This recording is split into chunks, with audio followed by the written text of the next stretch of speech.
All right, let's jump right in. Today, we're going to tear down a really common, maybe even foundational belief about spiritual warfare.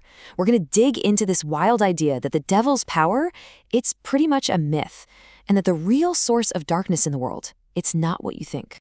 So let me ask you something. What if the devil just isn't that powerful? Not in that big, scary way we've always pictured him.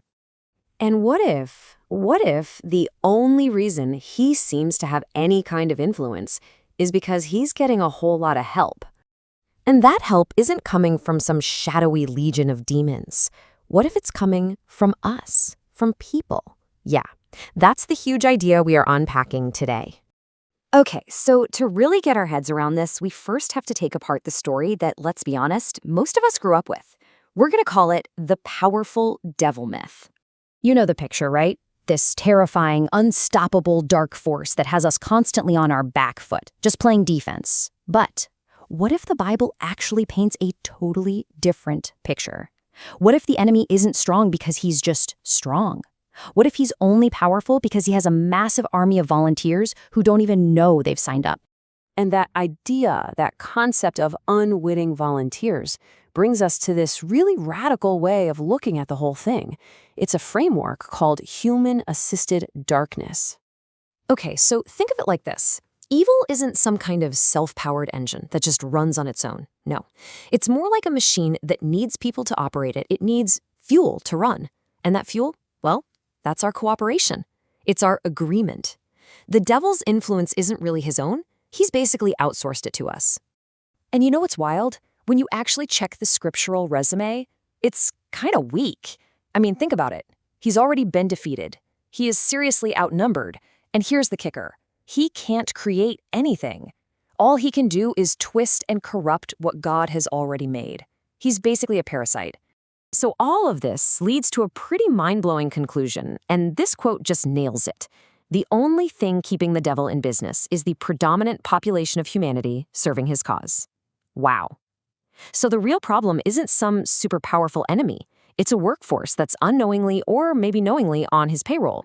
Okay, so that begs the question, right? If we're the ones helping him out, how? How are we actually doing it? What's the real mechanism at play here? Well, the key thing to understand is this. He doesn't use power. He uses recruitment. See, because he doesn't have any real creative power or ultimate authority, his whole game is about recruitment. It's a strategy of influence, not of brute force.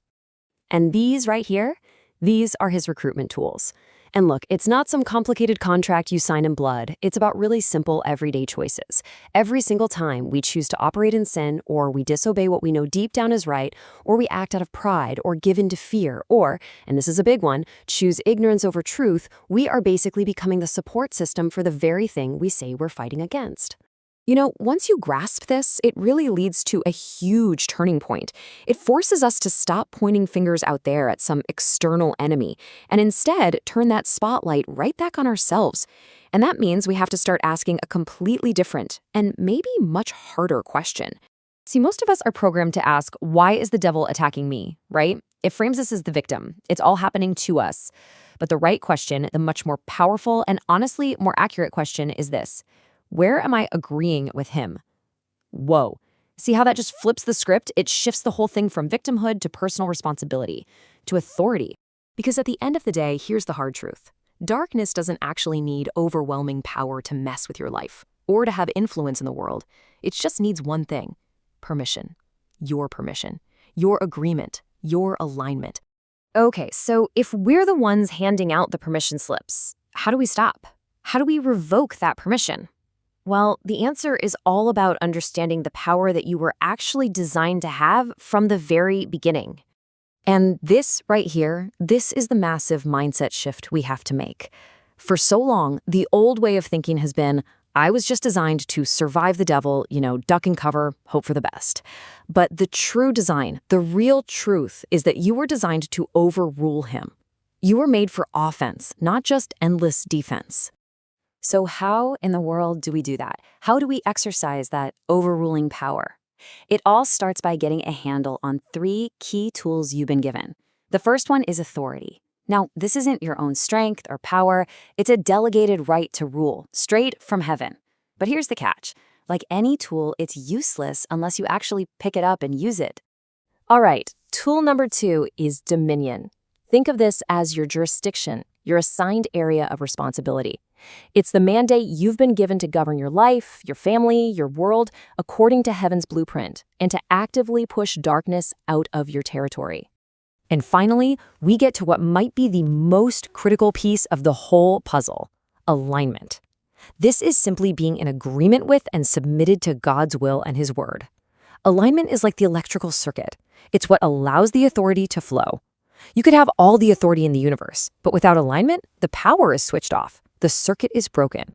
Okay, let's bring this home and get super practical. How do we actually apply all of this? How do we, day to day, actively starve out darkness and take away the support we've been giving it? Well, first, let's look at why so many people of faith feel so powerless all the time. It's because they're stuck in this cycle of powerlessness. Look at how it works. Step 1, they pray, but their life isn't actually aligned with what they're praying for. Step 2, without that alignment, there's no access to their authority. The circuit's broken, remember? And step 3, when you're operating without authority, you actually end up supporting the very darkness you're trying to fight. It's this tragic, self-defeating loop. So the way out is a pretty radical shift in focus. It's simple, but it's not easy. First, stop being afraid of an enemy who's already been defeated. Instead, start developing a real, reverential fear and awe for God. Then actively align everything, your thoughts, your words, your actions, with His truth. And finally, make obeying His word your absolute top priority. When you do these things, you're not just resisting darkness anymore. You're literally cutting off its food supply. And that brings us right back to where we started. The big idea here isn't that the devil is powerful. He's not. He's just been getting a whole lot of help. So the real question, the one you have to walk away with, is this: will he still have yours?